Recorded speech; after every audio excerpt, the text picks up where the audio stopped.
Vamos ler a Bíblia em João, capítulo 8.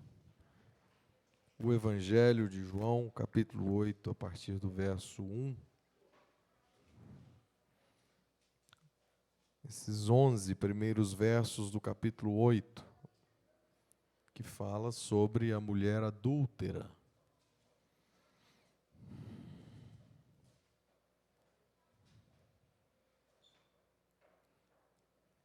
Diz assim: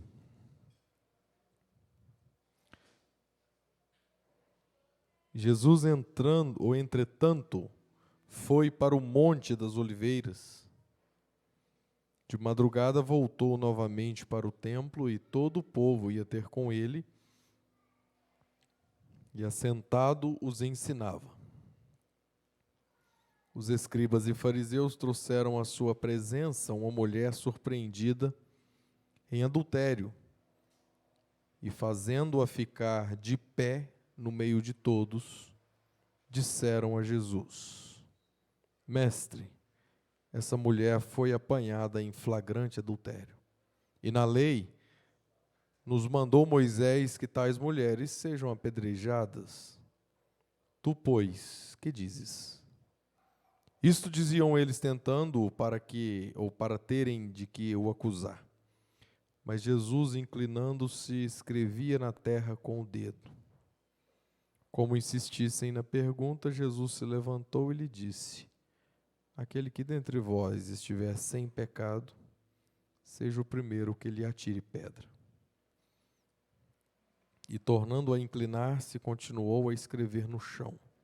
Mas ouvindo eles esta resposta, e acusados pela própria consciência, foram se retirando um por um, a começar pelos mais velhos até os últimos, ficando só Jesus e a mulher no meio onde estava. Erguendo-se Jesus e não vendo a ninguém mais além da mulher, perguntou-lhe: Mulher, onde estão aqueles teus acusadores? Ninguém te condenou? E respondeu ela: Senhor, ninguém. Então lhe disse Jesus: Nem eu tampouco te condeno. Vai e não peques mais. Vamos orar. Pai, nós queremos que o Senhor nos instrua com a Tua palavra, com o Teu bondoso, Senhor Deus, amor e cuidado para conosco, porque toda instrução do Senhor é amor e é cuidado para conosco. No nome de Jesus nós pedimos que o Senhor nos dê o máximo de compreensão, de concentração, de capacidade de entender e de transformação bendita dentro de nós. É no nome de Jesus que nós oramos. Amém.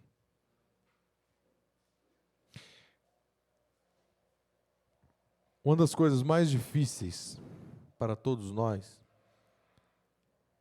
é experimentar a empatia autêntica.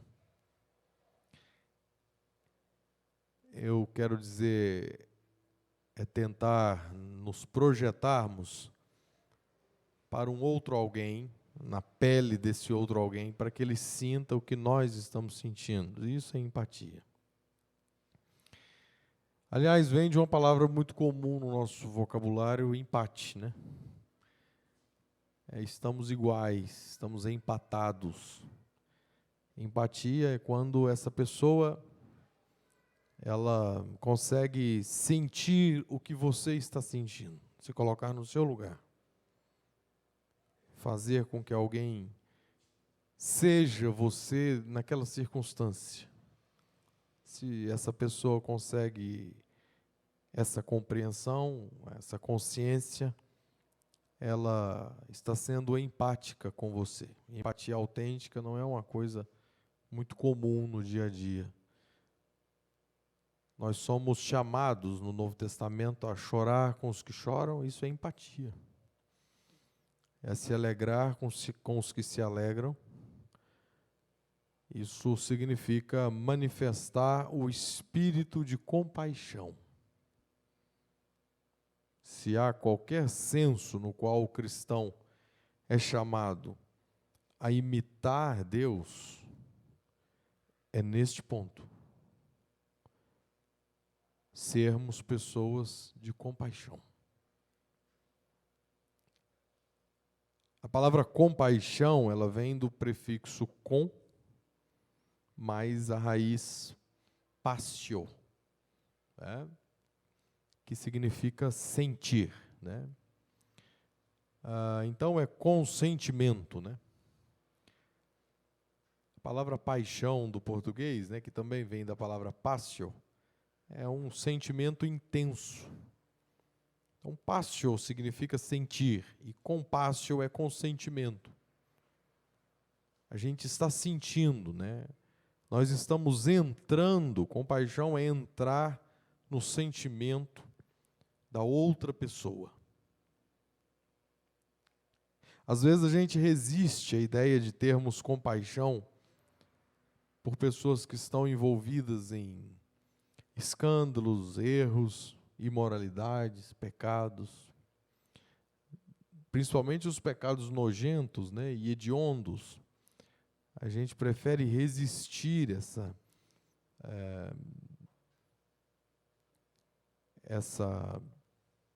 ideia, né, de que nós devemos se compadecer dessas pessoas. E a gente nem liga se as pessoas dizem no dia a dia com a gente: você não consegue sentir o que eu estou sentindo? Ou sentir o que o pai ou que o filho está sentindo? Você não consegue ter compaixão dessa circunstância? A gente nem liga, né? Isso, do ponto de vista do Novo Testamento, deveria ser até uma ofensa se alguém apresentasse, ou eu não diria uma ofensa, um confronto, se alguém apresentasse para a gente o nosso déficit de compaixão em relação ao outro, né? Nós não queremos lamentar por alguém que seja malvado, por alguém que seja perverso. Esse não é o nosso desejo, né?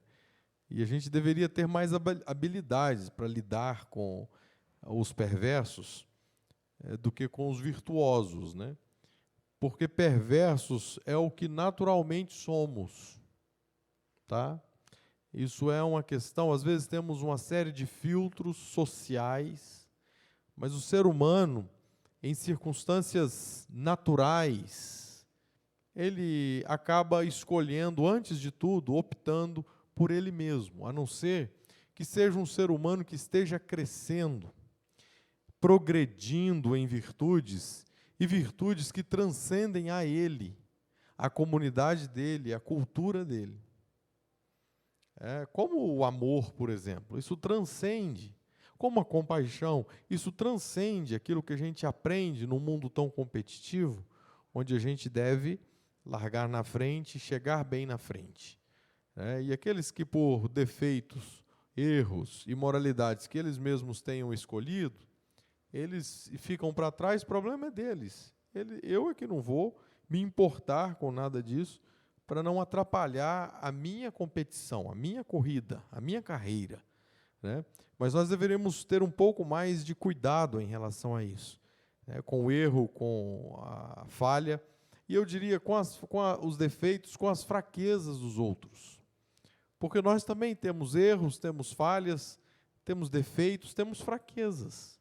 É isso que eu estou dizendo, que deveríamos ter mais habilidade para lidar com o erro, com a imoralidade, com a perversidade, com a maldade, né? Até porque a imoralidade não é algo que acontece só no campo da objetividade, né?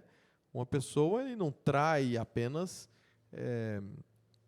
realizando ali um ato de adultério sexual ilícito de maneira concreta, né? Objetiva. Isso acontece também subjetivamente, e isso não difere daquilo que o próprio Jesus vai dizer é adultério, é um erro. Nós devemos ter cuidado com isso.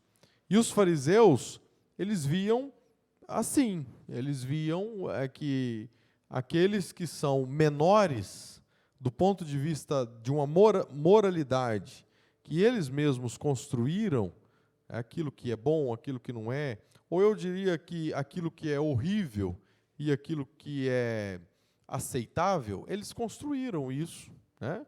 E o que a gente chama até mesmo de um moralismo, né? Um adoecimento da moral, da moralidade, quando você estraga a coisa, essa é uma maneira de explicar esse ismo aí, esse vício, né?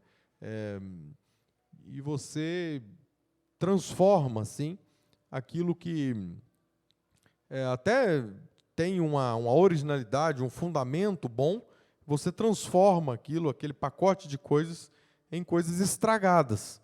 E assim eram os fariseus em relação a conceitos da vida moral, da ética, daquilo que era certo e errado, de pecado e etc. Né? Eles, na mente deles, no sistema de pensamento e de ensino deles,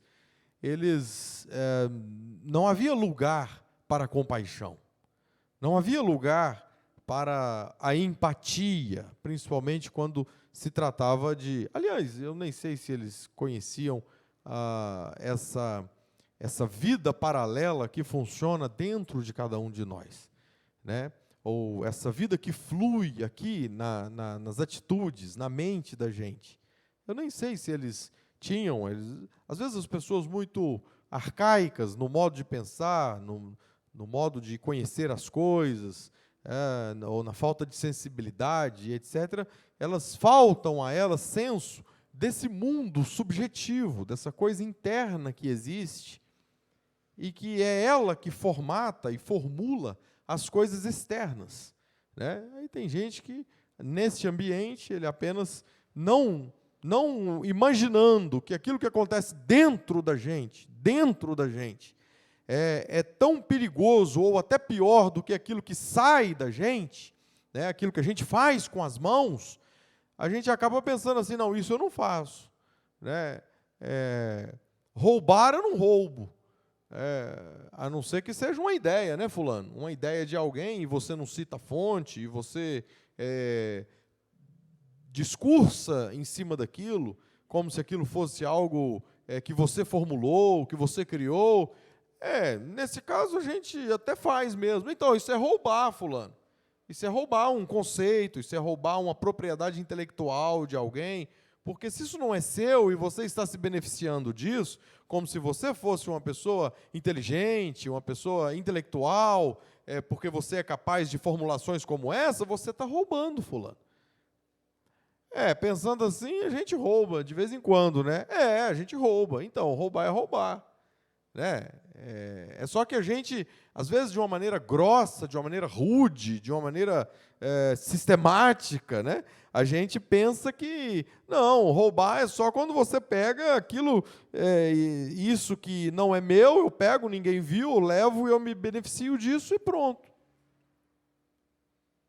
Só isso? Acho que sim, não? Não. Tem muita gente roubando várias coisas, inclusive sonhos, inclusive tantas outras coisas de crianças, de adultos, de pais e etc. e tal. Né? Então é isso aqui, os fariseus tinham essa mente mais reta, essa coisa mais rústica, né? E um senso de moralidade que se você faz assim, assim, assim, e não como fazem os outros, você está fazendo a coisa certa. E os escribas e fariseus, eles eram os teólogos, eles eram o clero daqueles dias. Né? Eles se orgulhavam desse tipo de moralidade, dessa virtude singular que eles tinham, que eles achavam que tinham. Né? E eles tinham nojo assim, de situações como essa que nós acabamos de ler aqui, de uma mulher apanhada em flagrante adultério. Né? Ora, agora nós temos um pecado horroroso, até nos dias de hoje, né? Como se só isso fosse um pecado mortal, um pecado terrível, né? E que, pronto, uma vez cometido, acabou e acabado está o indivíduo, e etc. e tal. Né? Isso realmente é uma coisa séria e grave, mas o que é preciso destacar é que não é apenas isso, e Jesus havia dito isso, ou feito esse destaque no Sermão do Monte. E uma das coisas mais vergonhosas que se pode acontecer com o ser humano é ser apanhado nu. A gente de vez em quando tem até, não sei vocês, mas isso me ocorre de vez em quando, aqueles sonhos assim, onde você está num lugar público nu. Assim, e dá uma sensação horrível, né? até preguei um tempo atrás sobre essa coisa, esse aspecto, né, que é tratado por Sartre no livro Náuseas. Ele trata, num capítulo especial, essa questão de aquele que vê, ou seja, aquele que não vê o seu observador. Ele está sozinho, ele está sendo observado sozinho, e ele não consegue observar, né? E o nu tem essa sensação, né? Se eu estou nu sozinho, né, eu estou numa circunstância horrível, né? E isso é, de fato, algo terrível. Agora, imagina ser surpreendido nu, em flagrante delito, né? Surpreendido publicamente em um ato sexual ilícito. Foi isso que aconteceu aqui no texto que lemos. Aquela mulher foi arrastada fisicamente para um lugar público do templo, pelas autoridades religiosas daqueles dias, e colocada aos pés de Jesus, pelos fariseus. Os fariseus moralistas. Os fariseus que têm uma mente formatada em relação àquilo que é certo e errado. E nessa formatação eles estão cheios de equívocos. Nós temos um equívoco aqui. Onde estava o homem? Se ela estava praticando adultério, ela não estava praticando adultério sozinha. Por que não trouxeram o homem? Alguém sugere, comentaristas sugerem que talvez os fariseus o conheciam e o temiam. É possível. Eles sabiam quem era. E é melhor não lidar com determinados tipos de gente. Mas a mulher, sim, em seu desamparo, em sua vergonha, ela foi usada para um espetáculo público. Vocês estão vendo que moralismo é uma desgraça? Você seleciona, você usa 2 pesos, 2 medidas, você trata com injustiça, mas trata com mão de ferro aquilo que você define como errado. E, de repente, você está praticando, dentro até mesmo desse próprio ato, existem equívocos, erros, faltas, meias-verdades, mentiras. É o que está acontecendo aqui. Eu pergunto mais uma vez, cadê o homem? Dá até para imaginar os insultos a essa mulher. Para isso não há moralidade. Para xingar de vagabunda e de tantas outras coisas mais, né?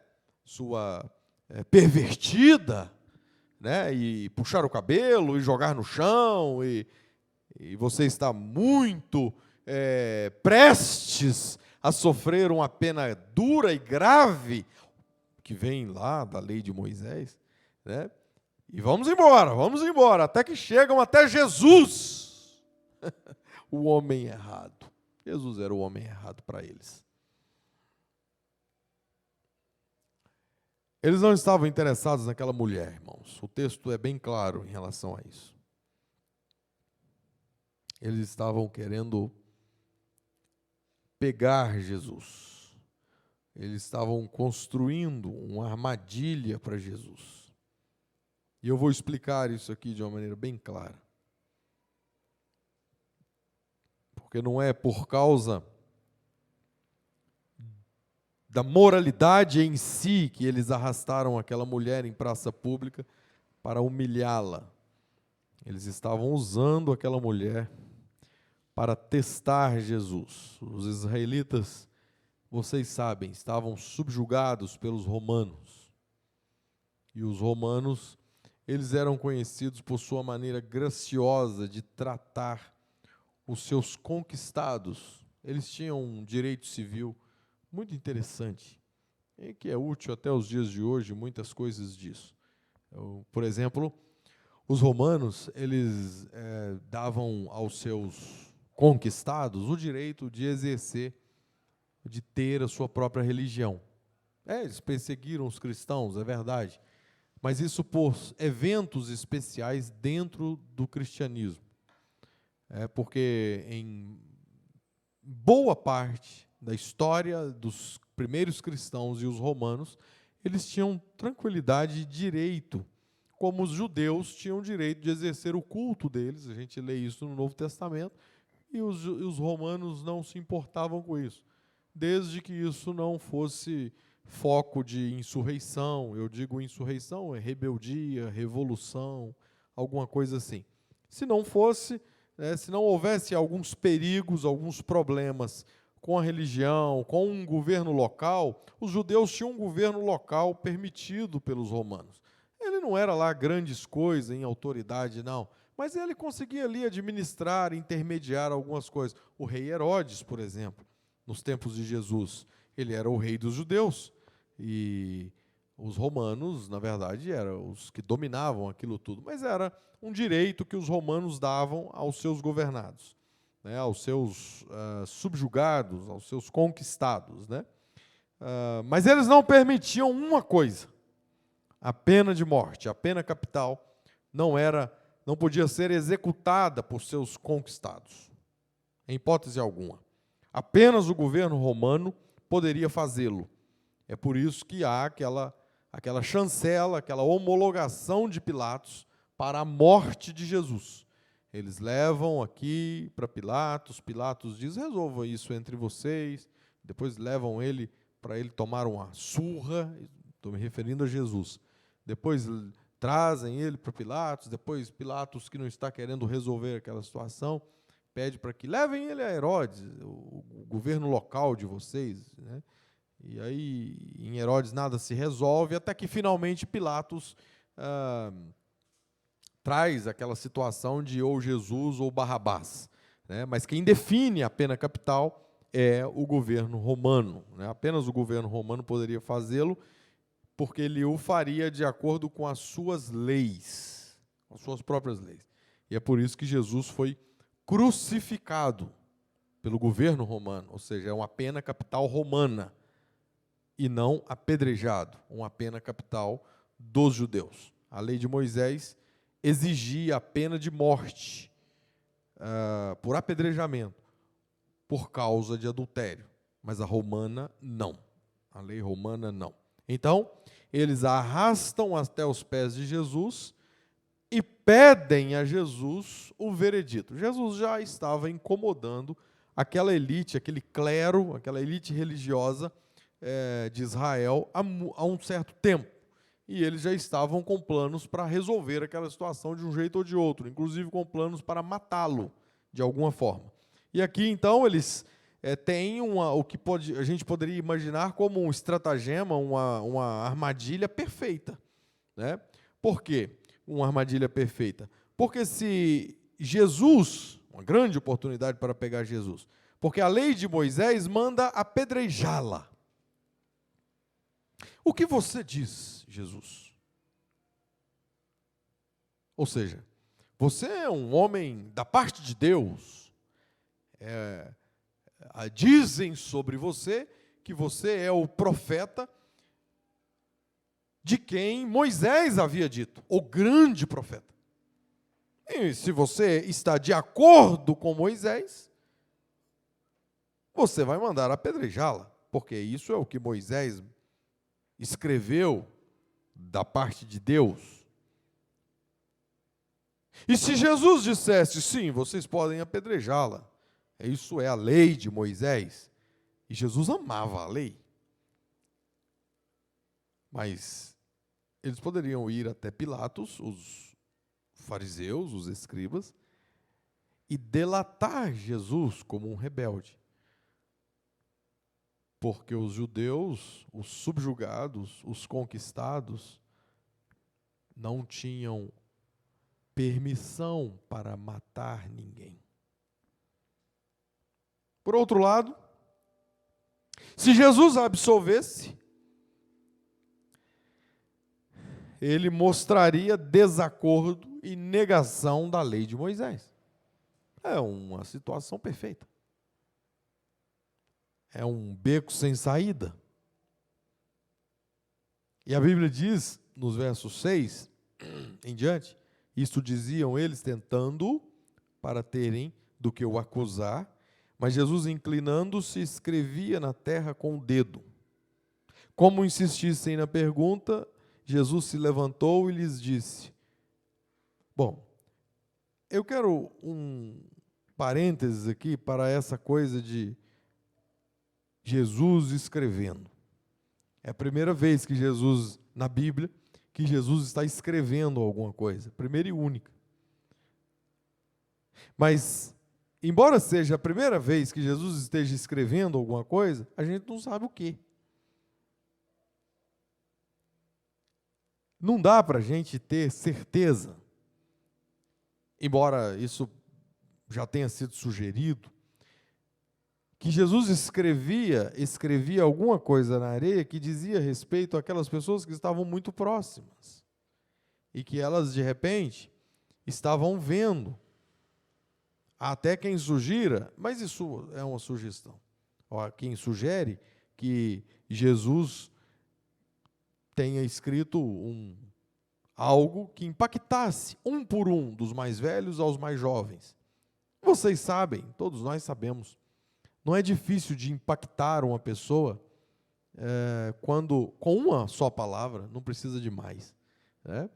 Quando nós temos algumas coisas aqui guardadas, escondidas, debaixo de determinadas pedras que a gente põe no coração, na mente da gente, né? Eu gosto da ideia de pedra, porque parece aquelas pedras de quintal, né? Aquelas grandes.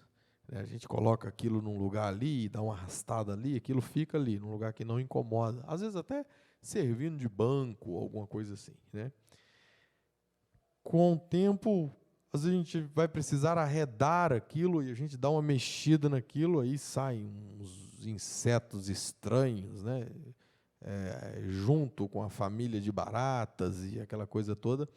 E a gente está, na verdade, mexendo na subversividade do mundo. É o mundo subversivo da sua casa. Existe vida ali debaixo, né? E aí, às vezes, existe vida em determinados lugares. E basta uma palavra em nós para que alguém diga ou escreva na parede, num quadro, num bilhete. A gente sabe que basta, né? E essa palavra comunicaria muita coisa com um por um de todos nós aqui. Então, há quem sugere isso. Eu, particularmente, destaco essa possibilidade, mas prefiro achar que talvez seja uma possibilidade distante. Mas uma coisa que é certa é que a mão de Deus, o dedo de Deus, estava escrevendo. O dedo de Deus escreveu lá naquela circunstância lá do livro de Daniel, né? Mene, mene, tekel, farsim. Né, pesado fostes na balança e tal. Eu não estou fazendo referência de uma coisa com a outra, eu só estou fazendo uma ligação até literária, né, e não teológica, dizendo que ali Jesus estava escrevendo isso. Não, mas só dizendo que quando isso acontece, realmente algo muito forte deveria estar acontecendo ali naquela areia, né? Talvez o pecado daqueles homens que estavam de pé e aquela mulher que estava ali, estavam sendo escritos ali? É possível. É possível que sim. E interessante que enquanto ele escreve à vista de todos, a culpa da mulher, ela se dilui na multidão. E por isso, não sobrou nenhum acusador. É possível, então, pensando assim, que ali alguma coisa, não aleatória, mas que tinha referência ao caso ou àquelas pessoas, estavam sendo escritas. E aí no verso 10, e erguendo-se Jesus e não vendo a ninguém mais além da mulher, perguntou-lhe: mulher, onde estão aqueles teus acusadores? ninguém te condenou? Lembre-se da sentença anterior. Quem não tem pecado, ou aquele dentre vós que estiver sem pecado, seja o primeiro que lhe atire pedra. Quem não tiver pecado, que atire a primeira pedra, um termo que a gente usa. É um termo de execução. Esse foi o veredito de Jesus. Se eles o colocaram na posição de juiz, ele deu um veredito. Esse é o termo de execução. Vocês podem matá-la. Façam vocês mesmos. Quem não tem pecado, que faça, que seja o primeiro a iniciar o processo. E todos os acusadores largam as suas pedras e vão embora. Agora, havia uma pessoa na multidão que estava sem pecado. Essa é a questão. Havia uma pessoa na multidão qualificado para executar a lei de Moisés. E se tivesse feito, teria agido de forma justa. E depois de todos terem se dispersado, Jesus perguntou: onde estão os seus acusadores? E ela disse: não sobrou ninguém, Senhor. Jesus poderia ter dito: espera aí, sobrou eu. Eu te acuso. Você é culpada e por isso tem que morrer. Jesus tinha o direito de fazer isso. Mas ele não fez. Porque ele tem o direito de exercer soberana misericórdia de quem ele se compadecer. Então o que ele disse foi: nem eu te condeno.